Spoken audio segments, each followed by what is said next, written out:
샬롬 할렐루야. 갈라디아서 5장 22에서 23절이요.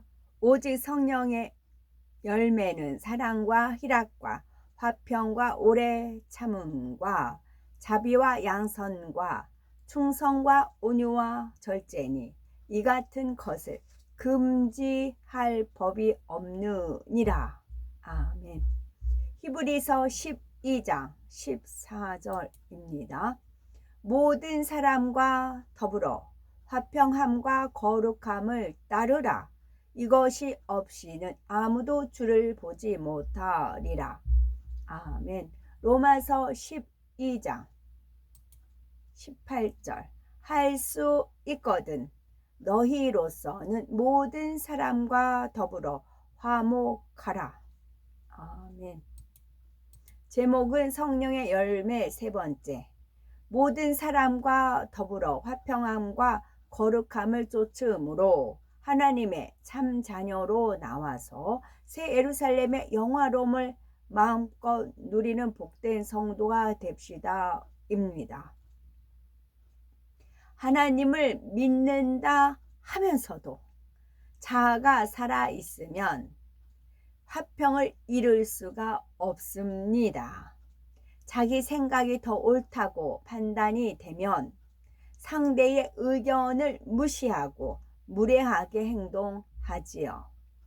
다수가 찬성하여 결정한 일도 자기 유익과 맞지 않으면 불평하고 원망하지요.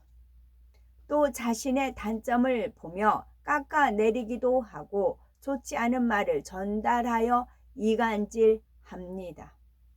또 상대의 단점을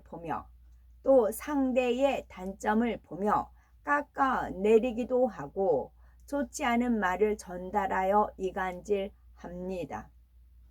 이처럼 화평을 깨는 사람들이 있는 곳에는 문제가 생기고 시험 환란이 찾아오지요.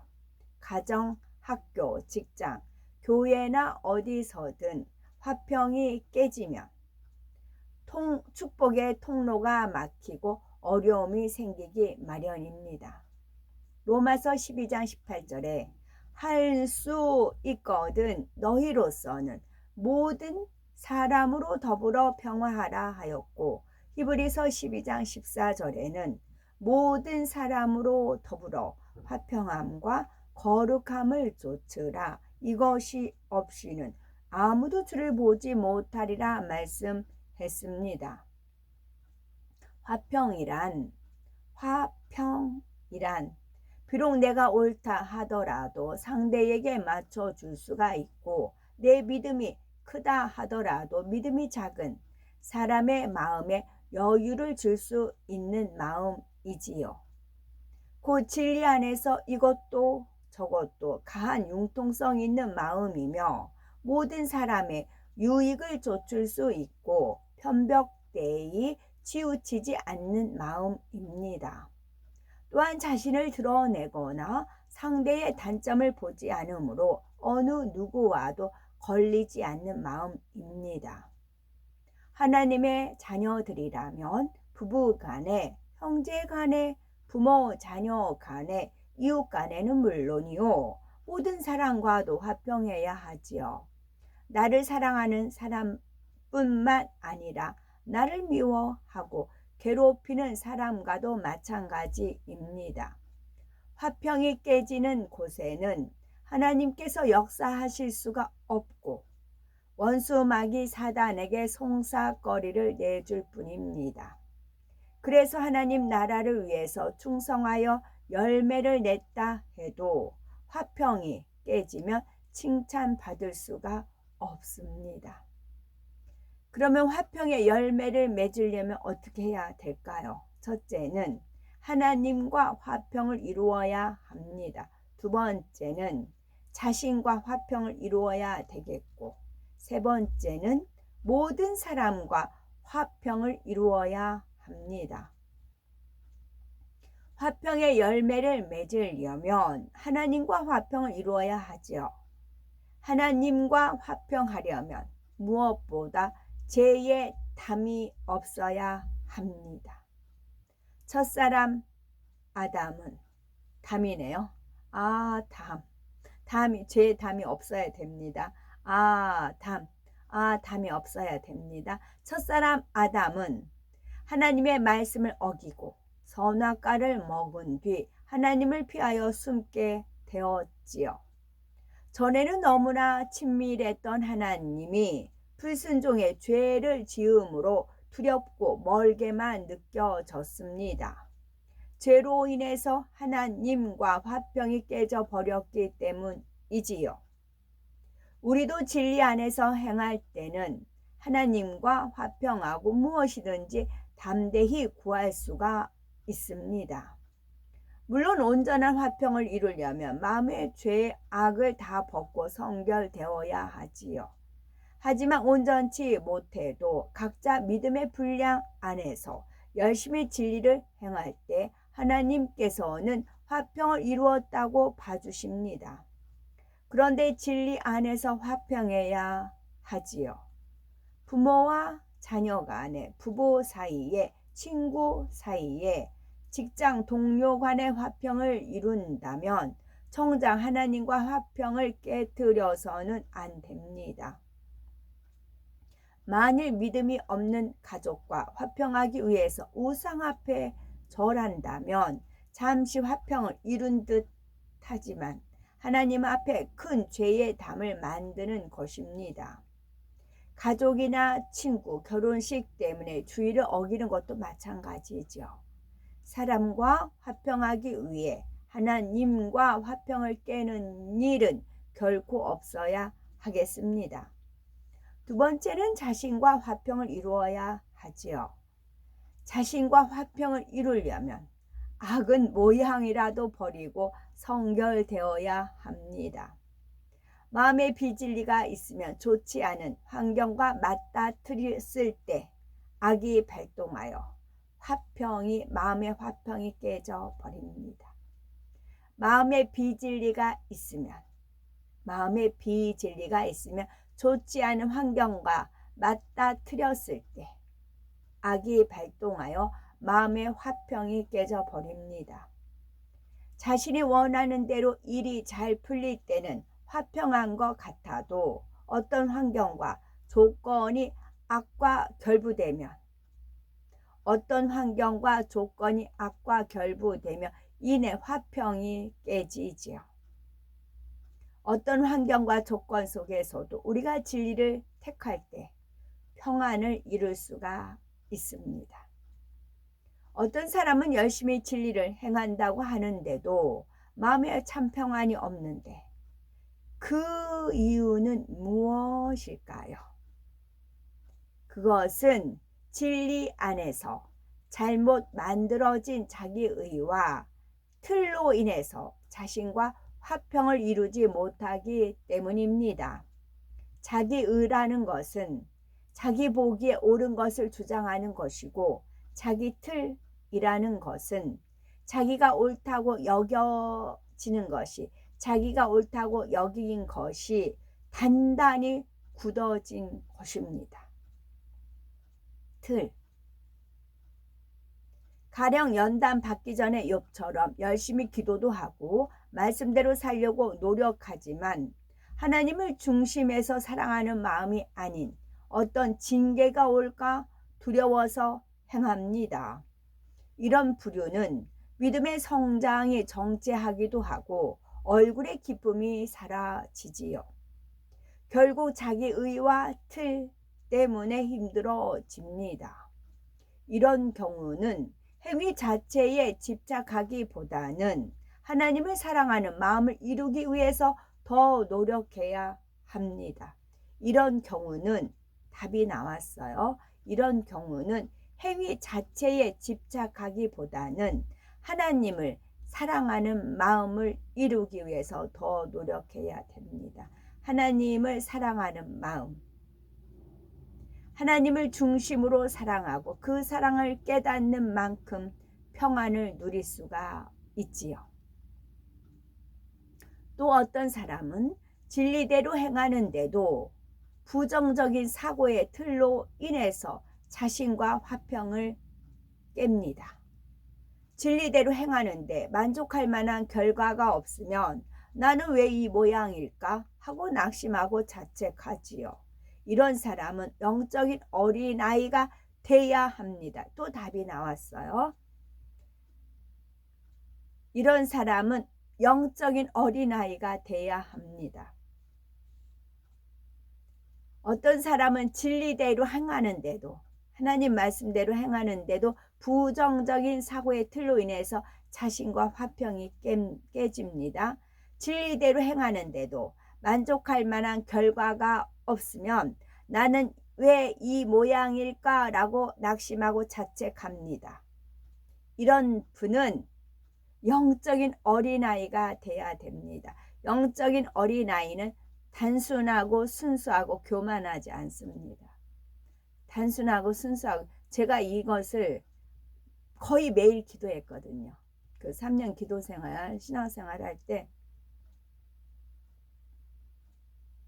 왜냐면 저도 이제 부정적인 사고 틀로 인해서 화평이 이루지 않고 막 기쁨이 없다거나 원인을 찾는 거죠. 근데 이제 이 성경 말씀 이게 주보에 막 기록이 되어 있고 그 말씀을 하다 보면 이게 하나님이 또 떠올려 주시고 깨닫게 하시고 보게 하시고 이제 그러시죠. 그래서 영적인 어린아이가 돼야 된다는 겁니다. 부정적인 사고 틀려서 화평이 깨졌을 때는 진리대로 행하는데도 만족할 만한 결과가 없다. 나는 왜 이 모양일까 낙심하고 자책이 됐지요. 그럴 때 답은 영적인 어린아이가 돼야 된다는 겁니다. 영적 어린아이는 단순하고 순수하고 교만하지 않는 거. 그러면 내가 단순하지 않다는 거고 순수하지 않다는 거고 교만하다는 거예요. 이 세 가지를 놓고 또 기도를 하는 겁니다. 그러면 내 죄성이 또 나와요. 내가 단순하지 않고 단순하고 순수하고 교만하지 않고 이 세 가지 이걸 놓고 기도하니까 또 이게 악의 뿌리가 나오더라고요. 부모의 사랑을 믿는 아이들은 잘못해도 주눅들어 숨지 않습니다. 더 애교를 부리면서 엄마의 품에 안겨들지요. 내가 아직 부족해도 변화되려고 노력하면 하나님이 나를 사랑하시고 온전케 하신다는 사실을 믿어야 합니다. 연단받아 철저히 낮아질 때도 더 높여주실 하나님을 신뢰하는 것이지요. 당장 사람에게 인정받고자 초조할 필요가 없습니다. 여기서 또 그래요. 사람한테 인정받고 사람한테 보이려고 하기 때문에 또 그래요. 당장 사람에게 인정받고자 초조해 할 필요가 없습니다. 하나님 앞에 진실한 마음과 행함을 계속 쌓아가면 자신과 화평이 이루어짐으로써 영적인 담대함이 옵니다. 세 번째는 모든 사람과 화평을 이루어야 합니다. 모든 사람과 화평하려면 무엇보다 자기를 희생할 수 있어야 합니다. 상대를 위해서 자신을 희생하되 생명까지 줄 수 있어야 하지요. 나는 날마다 죽노라 했던 사도 바울처럼 내 거, 내 입장, 내 스타일 등을 고집하는 자아가 없어야 모든 사람과 화평할 수가 있습니다. 화평을 이루면 무례히 행치 않고 자신을 드러내 자랑하지 않습니다. 중심에서 나를 낮추고 상대를 높이며 한쪽으로 편벽되지도 않지요. 또한 자기 의와 자기 틀을 주장하지 말아야 합니다. 사람마다 타고난 성품과 자란 환경이 다르지요. 교육받은 내용도 믿음의 분량도 다릅니다. 그래서 사람마다 옳고 그름의 기준이 다르고 좋고 나쁨의 기준도 다르지요. A는 옳다고 해도 B는 옳지 않다고 생각할 수도 있고요. 서로 자기 입장만 주장해서는 화평을 이룰 수가 없습니다. 내 입장, 내 기준에 맞추지 말고 상대의 입장에서 생각하며 섬길 때라야 화평이 이루어지는 곳입니다. 하나님과 화평하고 자신과도 화평한 사람이라면 사람들과도 화평을 깨뜨리지 않습니다. 자기 욕심과 교만, 자존심을 버렸을 것이고 자기 의와 틀도 깨뜨렸을 것이니 누구와 걸릴 일도 다툴 일도 없습니다. 만약 상대가 악하여 화평을 깨려고 해도 섬기고 희생함으로 화평을 이룰 것입니다. 그런데 화평을 이루는 과정에서 깨우쳐야 할 점이 있습니다. 그것은 내 편에서는 감정도 없고 화평한데 상대가 나와 화평을 깬다 할 때 정말 상대 탓인지 하는 점인 것이지요. 고의는 아닌데 내가 화평을 깨는 원인 제공을 해놓고도 깨닫지 못하는 경우가 있습니다.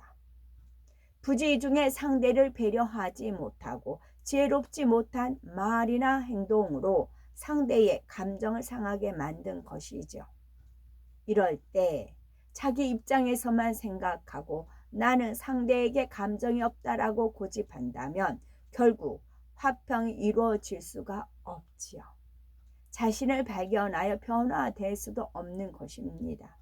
상대의 입장에서 봐도 내가 화평을 쫓는 사람으로 보이는지 분별할 수 있어야 진정으로 화평을 이루었다 할 수가 있습니다. 그 수요일날 여기 또 있네요. 맞아, 읽고. 또 화평의 열매를 맺은 사람이 맞는 축복이 있습니다. 하나님과 화평하고 자기 자신과 화평하며 모든 사람과 화평한 사람은 어둠을 물리치는 권세가 따릅니다. 그래서 주변에도 화평을 이루어 줄 수가 있지요. 마태복음 5장 9절에 화평케 하는 자는 복이 있나니 저희가 하나님의 아들이라 일컬음을 받을 것이라는 말씀대로 하나님의 자녀된 권세, 빛의 권세가 따르지요.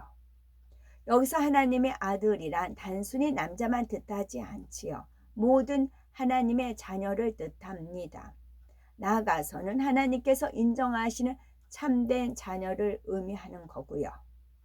우리가 하나님 앞에 화목 제물이 되신 예수님을 본받아 자신을 희생하고 화평함을 쫓을 때 하나님의 아들이라 일컬음을 받고 영적인 권세와 능력이 임하는 것을 볼 수가 있습니다.